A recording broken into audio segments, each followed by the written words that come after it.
Dear students, welcome once again to Army Public School PMA Resource Network. This is your maths teacher Kuratulan Ashraf. Before we are going to start today's subject mathematics, please subscribe this page and click on bell icon. In our today's subject mathematics, we are going to discuss chapter number 8, shapes and patterns.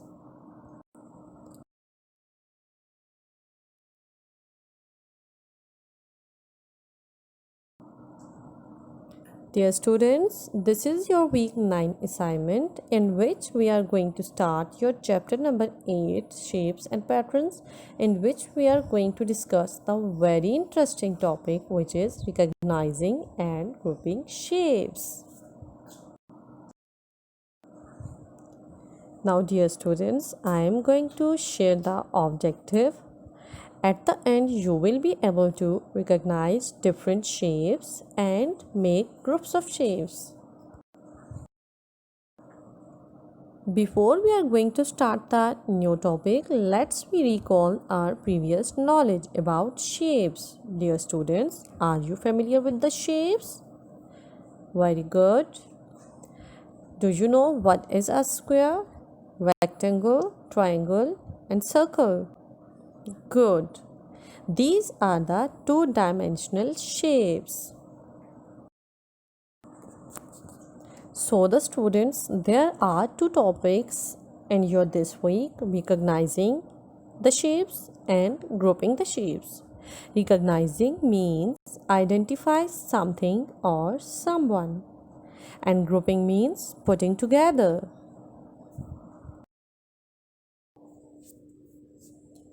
Now we are going to start the lesson number 1, recognizing shapes. How many shapes are there? Good. Dear students, there are many shapes. Can you name the shapes? Good.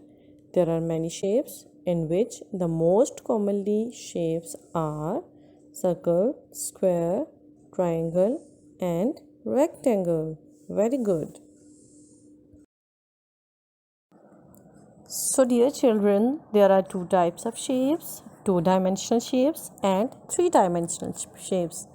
But in this level, we will discuss only the first type, which is two-dimensional shapes. Now dear students, I explain the two-dimensional shapes, in which there are four shapes: triangle, square, rectangle, and circle. A triangle has three sides, three corners, and sides may or may not be same. And the example of triangle is traffic signs.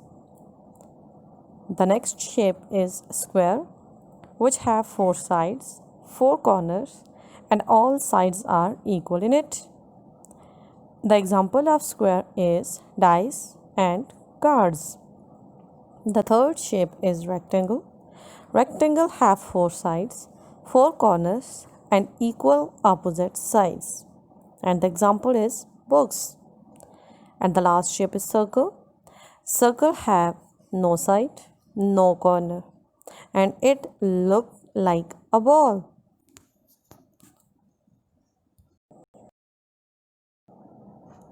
Now here is a square. Now a rectangle, a rectangle, triangle, triangle,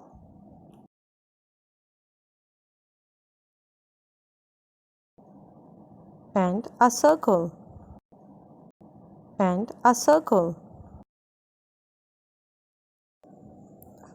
Now, dear students, we are going to start grouping the shapes. Now, lovely students, there are three methods for grouping the shapes: grouping by shapes, grouping by size, and grouping by color. In first method, grouping by shape means all the shapes of any color, of any size, are grouped together.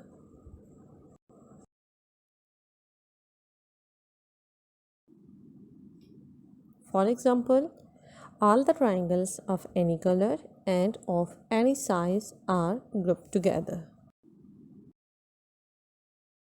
All the circles of different shapes and sizes and color are grouped together. And all rectangles are in the same group. Grouping by size means that different shapes of different colors, but if they have the same size, then we will make the same group. And the last method is grouping by color.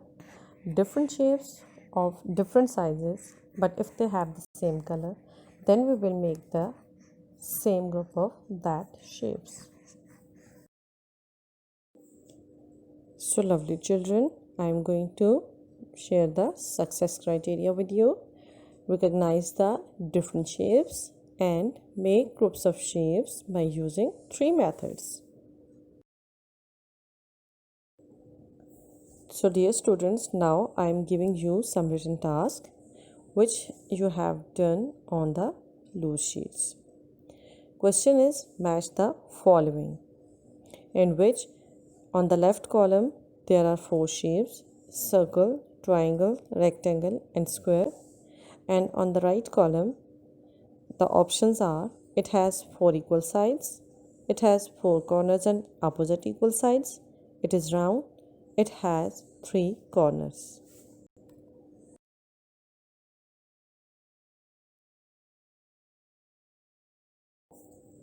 Now there is some also oral work for you students. How many shapes are there? How many methods are there for grouping the shapes? How many sides and corners does a square have? Now record your answers in your voice messages and share them in your class groups. Thank you. Take good care of yourself and Allah Hafiz.